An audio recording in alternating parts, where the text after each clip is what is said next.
जय हिंद।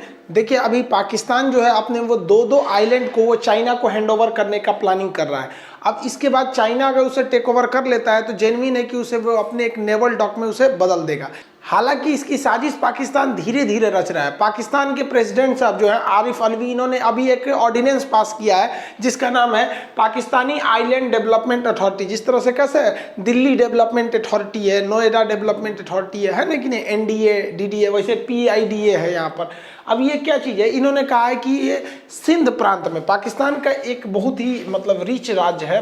पंजाब और सिंध तो दो वहाँ के सबसे बड़े राज्य हैं सब, मतलब बड़े नहीं मतलब डेवलप हैं सब। सिंध तो सिंध प्रांत के प्रोविजन के कराची के पास ये दो आइलैंड है। एक का नाम है बंडल आइलैंड, दूसरा का नाम है ना बूडो आइलैंड। ये दो आइलैंड को ये लोग डेवलप करने जा रहे हैं। ये क्या करना है इन लोग का, तो ये सिंध राज्य से उस राज्य से उसकी शक्तियां ले ली गई हैं। जैसे मान के चलिए कि कोई यूपी एक राज्य है, उससे दिल्ली में बैठी केंद्र सरकार कहती है कि नहीं लखनऊ अब केंद्र सरकार का हो जाएगा, तो भाई यूपी के गवर्नमेंट तो विरोध करेगी। अब यहाँ के लोग इसका विरोध भी करने लगे हैं। वहाँ पर नवाज शरीफ की पार्टी की सरकार है, जबकि केंद्र में देखेंगे तो फिर इमरान खान की सरकार है वहाँ पे, तो दोनों में थोड़ा सा टसल भी हो गया इस बात को लेकर। अब इस ऑर्डिनेंस में कहा गया है कि केंद्र सरकार इन दोनों आइलैंड को बेच सकती है, एक्सचेंज कर सकती है, डेवलपमेंट के लिए कुछ भी कर सकती है। अब यहाँ पर सरकार का आर्गुमेंट क्या है कि वो लोग $50 बिलियन इस पर इन्वेस्ट करेंगे। भैया इतनी तो पाकिस्तान को कभी है ही नहीं है, $50 बिलियन ये कभी इन्वेस्ट ही नहीं कर सकते, और कोई बड़ा देश इन पे इन्वेस्ट करने वाला नहीं है। अब आप बताइए इतना बड़ा इन्वेस्ट करेगा कौन, तो जेन्युइन है कि वो चाइना इन्वेस्ट करेगा। इनकी जीडीपी डूब रही है। अब ये पैसे को बचाने के लिए अपने लोन जो ले रखा है इन्होंने चाइना से, बहुत जरूरत से ज़्यादा लोन ले रखा है, तब ये चाइना से कहेंगे भैया हमारी ये दो आइलैंड्स ले लो और तुम क्या करो, मतलब हमारा उस लोन को मतलब एक्सचेंज करो। तो हमें मेन प्रॉब्लम क्या है कि ये इंडिया से इतना करीब है कि यहाँ पे चाइना को देने का मतलब सरदर्द हो जाएगा। एक जो नेहरू ने गलती किया था म्यांमार को देकर, यहाँ हमारा आइलैंड था और अंडमान निकोबार तो यहाँ हमारा ही है, इसके ऊपर कोको आइलैंड था, तो कोको आइलैंड इन्होंने ना किसको दे दिया था, म्यांमार को दे दिया था, जवाहरलाल नेहरू ने। म्यांमार ने उठा तो यहाँ पे चीन को दे दिया था। तो एक सरदर्द इधर से है ही है, ग्वादर इसने ऑलरेडी ले रखा है चाइना ने, तो यहाँ पर अगर आ जाएगा इन दो आइलैंड पर, तो चाइना अगर आ जाता है तो ये बहुत ज़्यादा सरदर्द हो जाएगा। जबकि इन लोग का इशारा साफ है, अभी इन लोगों ने नहीं कहा है कि ये चाइना को बुलाने वाले, लेकिन इशारा देखिए $50 बिलियन ये ले आएंगे। और इनका कहना है कि लाके इन्वेस्ट करेंगे, इंफ्रास्ट्रक्चर डेवलप करेंगे, इसे दुबई जैसा बनाएंगे, यूएई जैसा, बताइए दुबई जैसा बना देंगे ये लोग पाकिस्तान में। आपको लगता है पाकिस्तान में दुबई जैसा इंफ्रास्ट्रक्चर डेवलप हो जाएगा? सिंगापुर का ये लोग टक्कर ले पाएंगे लोग? इन्होंने स्पष्ट अपने आर्गुमेंट में कहा है कि हांगकांग टाइप का ये लोग उसको डेवलप करेंगे। इन लोग का कॉन्फिडेंस देखकर हमारा भी मन कर रहा है कि हम भी अपने घर के आगे लिख देते हैं व्हाइट हाउस निवास स्थल खान सर। इन लोग की पूरी प्लानिंग चाइना को ले आके बैठाने की है। चाइना यहाँ पे अपने नेवल डॉक को लाएगा, वो बड़े बड़े शिप्स वगैरह को लाएगा, पनडुब्बियों को अभी वो ग्वादर ला रहा है, और इस एरिया में ये अपना बहुत अच्छा सा वो बना देगा, अपना नेवल बेस को बना लेगा। क्योंकि चाइना जो है वो सीपीईसी के रास्ते यहाँ तक तो आ ही गया है, और ये सीपीईसी के रास्ते यहाँ पहुंच चुका है। अब चाइना को अपने व्यापार के लिए नीचे से आना नहीं पड़ता है, इतना घूम के नहीं आना पड़ता है। चाइना सिंजियांग प्रांत से ही यहाँ से पूरी कनेक्ट हो जाता है अरब के देशों से।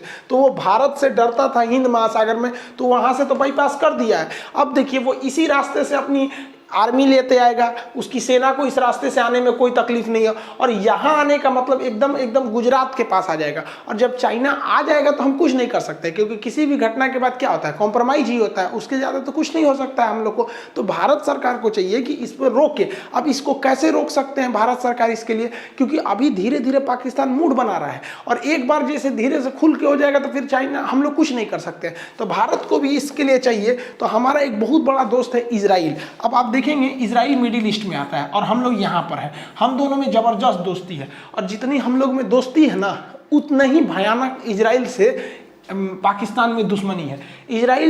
पाकिस्तान और इजराइल में इतनी दुश्मनी है कि इजराइल के लोग पाकिस्तान में नहीं जा सकते, वीज़ा पासपोर्ट नहीं देता है, और इजरायली लोग पाकिस्तान में नहीं आ सकते। दोनों इतना भयानक दुश्मनी है कि आज ग्लोबलाइजेशन की दुनिया में दोनों एक दूसरे में नहीं आ सकते।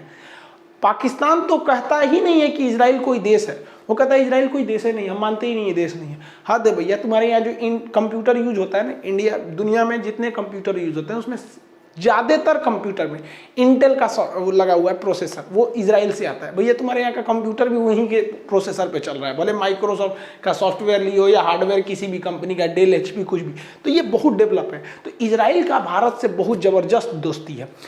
पाकिस्तान क्या चाह रहा है, वो हमारे दुश्मन को हमारे सिधाने ले आके बैठा रहा है, तो हम भी पाकिस्तान के दुश्मन को उसके सिधाने ले आके बैठा सके। और दोस्ती तो भारत और इजराइल में ऐसे है कि इजराइल के प्रधानमंत्री नेतन्याहू मोदी जी को जब देखते हचाक से पकड़ लेते, छोड़बे नहीं करते। मोदी जी तो डर के भागते हैं, महाराज दूर से हाथ मिला लीजिए ना। हम मोदी जी हाथ मिलाने के लिए करते, उनका पाक से पकड़ लेता, मेरे मित्र है यहाँ पे। तो हम लोग की तो दोस्ती बहुत पुरानी है। और भारत के पहले प्रधानमंत्री नरेंद्र मोदी थे जो इजराइल गए हुए थे। और हमारे प्रेसिडेंट साहब जो उस समय प्रणब मुखर्जी थे, उनको भी फिलिस्तीन से भी अवार्ड मिला था। तो हमारी दोस्ती जो है ना अरब वालों से भी है, ईरान से भी है, इजराइल से भी है। हम लोग को कोई मतलब नहीं है, तुम लोग लड़ो भड़ो लोग, हम लोग से क्या मतलब बनता है। तो हम लोग अगर पाकिस्तान के सरदर्द देना चाहेंगे तो हो सकता है। कैसे कि वो यहाँ पर बुंडल आइलैंड देना चाह रहा है चाइना को, तो हम लोग इसी के पास एक जगह है, देखिए गुजरात है, हम लोग का गुजरात है। गुजरात का जो एकदम ये वाला टिप वाला पोर्शन है ना, इसका नाम है सर क्रीक। सर क्रीक जो है ना वो एक दलदली क्षेत्र है। पाकिस्तान कहता है कि मेरा अधिकार है, विवादित बोल देता है, जबकि उसका है नहीं इस पर। उसके हिसाब से तो उसको दिल्ली भी दे दी जाएगा, कहेगा पूरा हिंदुस्तान मेरा, तो उसकी बात को ज़्यादा सीरियसली नहीं लेंगे। सर क्रीक वो कहता है कि किसका है, पाकिस्तान का है। तो हम लोगों को क्या करना चाहिए, इस सर क्रीक वाला एरिया और ये कच्छ वाला एरिया, यहाँ से भारत और इजराइल का ज्वाइंट एक बेस बनाना चाहिए सेना का। अब बताइए, ये है सर क्रीक। अगर सर क्रीक पे बैठा देते हैं तो जस्ट इसके बगल में बुंडल और कराची का एरिया आता है, सिंध वाला।